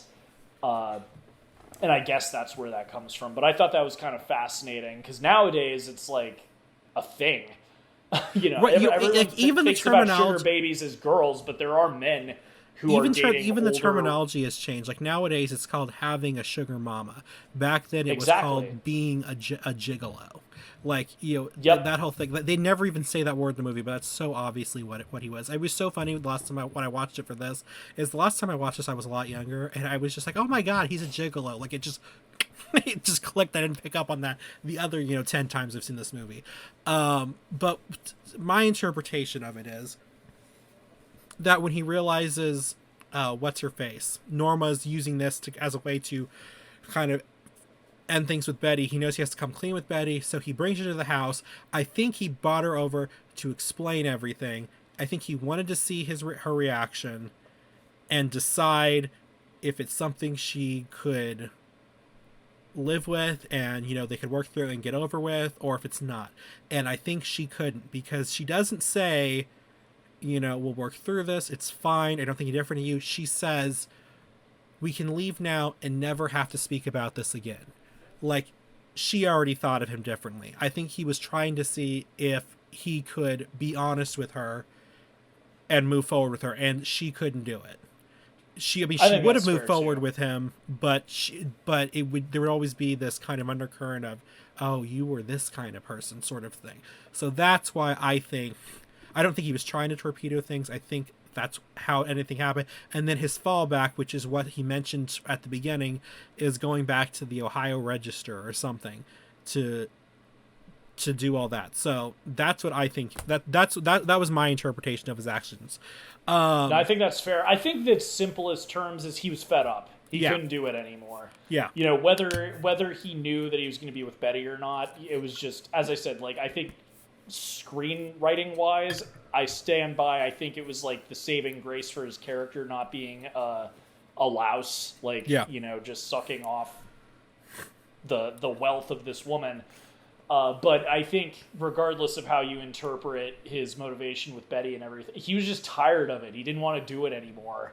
Like, he didn't really care about the fallout. He was just like, I cannot be here anymore. I know this is gonna, I can't, you're gonna kick me out of the house. Well, that's the irony too. She wanted him to stay. And that's kind of one of the more heartbreaking moments of the movie is she's still, even after he's saying, like, I am repulsed by you. I do not want to be here anymore. She's still just like, please don't leave me. Yeah. Ugh. Her character, Norma's just such a tragic. I mean, she was nominated for the top 10. I mean, the top 100 villains list, the AFI. I don't think that's a good fit for her, because I like even though we don't in this case. As I said, I don't like villains in this movie. There's no one who's villainous in this movie. There's everybody's doing what they think people. is best. Yeah, flawed and people exactly. who do it. And people are like, will make the argument, oh, well, villains always think they're doing what's best. I'm like, there's a difference between, there's a huge difference between, let's, eliminate 90% of the galaxy because I think that's right.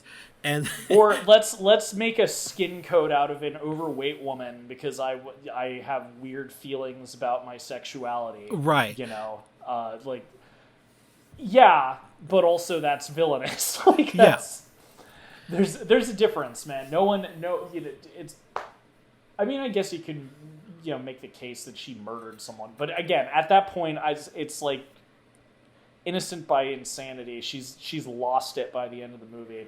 She should still be in an insane asylum or something, but, like, she's not... She loved Joe. Yeah. That's the sad part, And no one loved her. Not even Max. Not really. He obsessed about her, but he never loved her. Right. And, she got married like 3 times. Who knows what happens to her ex-husbands. Her fans were fleeting. They forgot about her as soon as they weren't seeing her on the screen. It's someone who just wanted love, and no one loved her back. And that's going to go into my final observation before we give our final thoughts and close out. Is it was described that the mansion is a metaphor for the fading glory of the silent movie era. So, it's all its grandeur, but it's overgrown and everything. Could you kind of think... I was thinking about this, and I was thinking about delusional people in the industry, and people who may or may not be past their prime. And I kind of wonder... I was just thinking about, because you're really thinking about how, Norma Desmond's character is supposed to really represent... I mean, she's supposed to be, the declining... Movies are still relatively new at this point, so this was just supposed to be the decline of the silent era. This really wasn't, I don't think, at the time yet talking about the eventual rise and fall of all celebrity, regardless of what period it takes place in. But with her holding on so much, so because even though she's not really, she's like she said, she's flawed. She's not trying to be evil in her ways.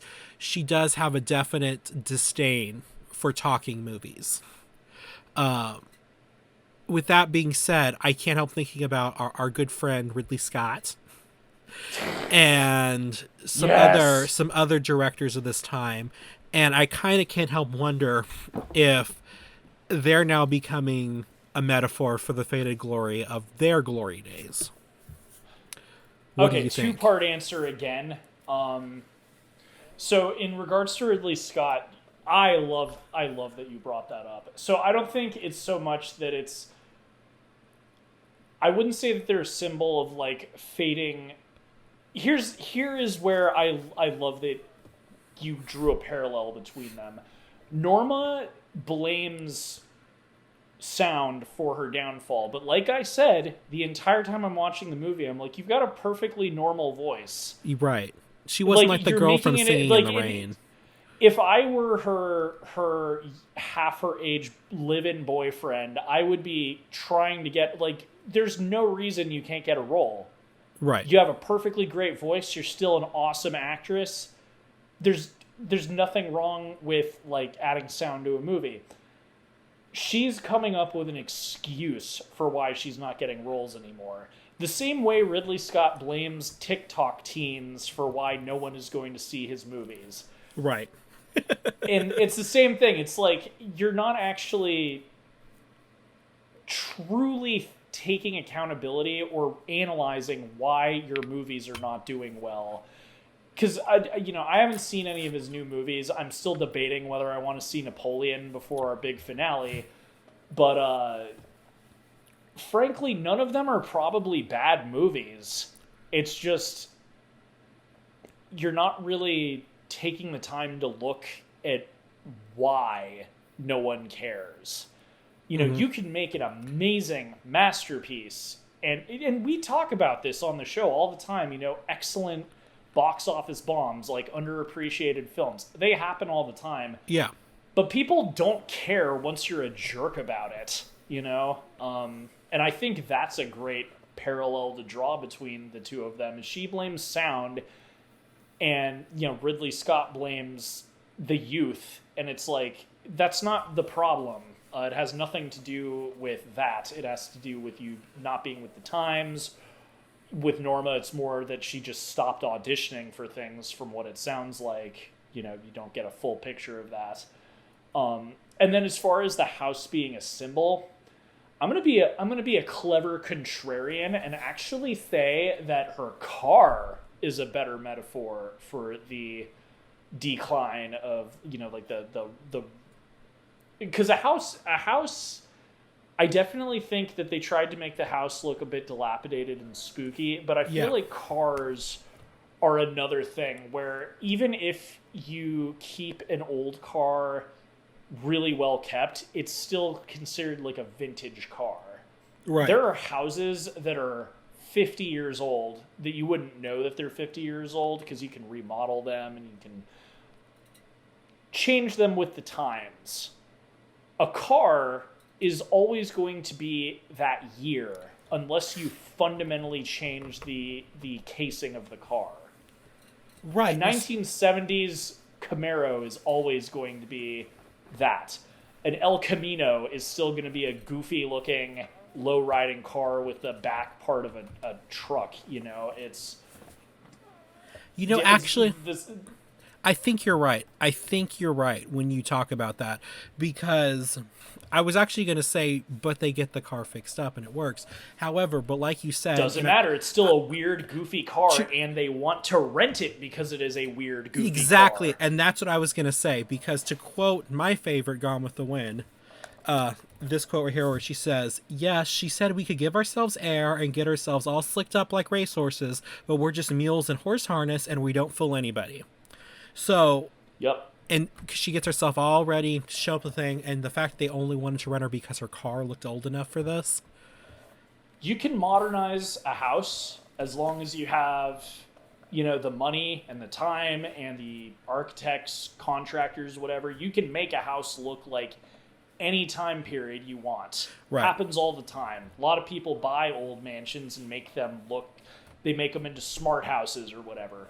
You cannot do that with a car. You can keep a car in excellent condition, like it's brand new, but it will always look and feel like the year in which it came out. Yeah. So that's where I'm going to be a smart ass and say, no, her house is not a symbol of it's her car. It's her goofy old car that the Paramount wanted to rent from her. Right, because like we said, it's like she could tell that she showed up. Everyone's supposedly fawning over her. But all they're really interested in is her car. Like they said, she got herself out there all slicked up, but she's still just her age. And that's the real problem here. I will say that Norma's house is a symbol of Norma. She could fix it up and make it new and modern, but she doesn't. It's stuck in the past. Yep. Oh, okay. So the house definitely is Ridley Scott then. Ridley Scott is Ridley Scott, and I can't wait to see. Off topic. So there's been a lot of really good old movies on Netflix. Not old, but like I've been rewatching a bunch of classics because they got like Saving Private Ryan. Gladiator's awesome. It's still great. I rewatched it.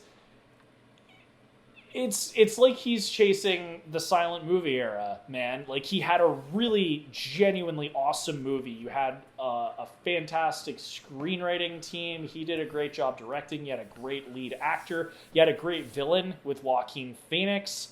It was just lightning in a bottle, and ever since that movie came out, he's been chasing it. Like, when I was still in high school, like, Kingdom of Heaven came out.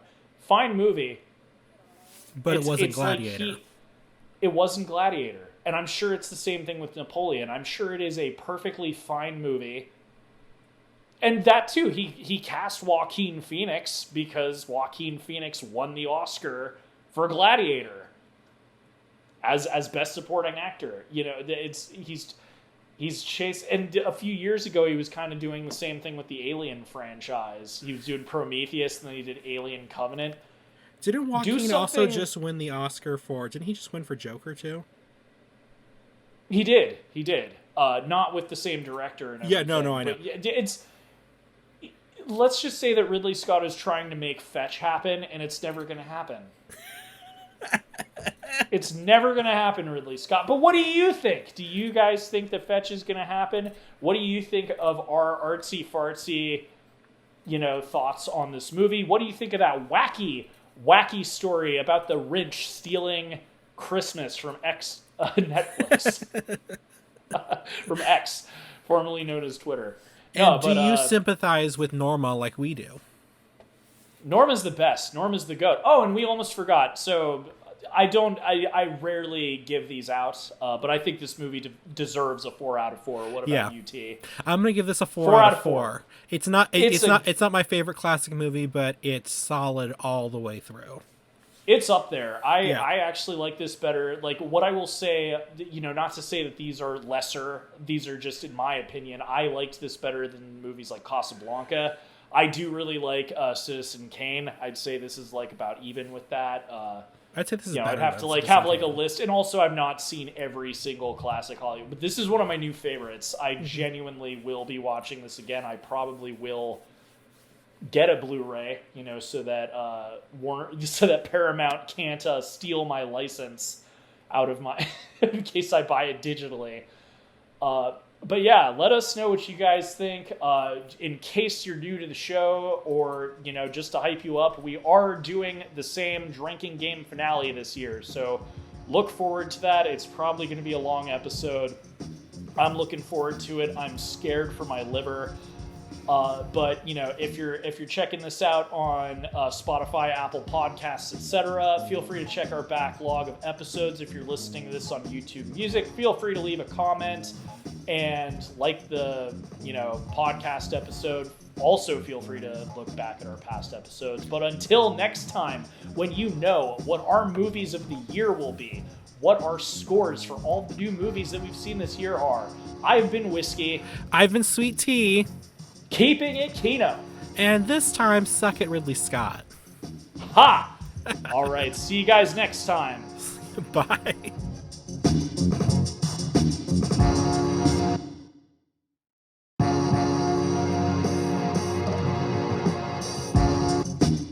Reels on the Rocks is a production of La Prince Laboratories. It is edited and produced by Alejandro Castillo and features original artwork by Asa Esparza and original music by Pat Mars.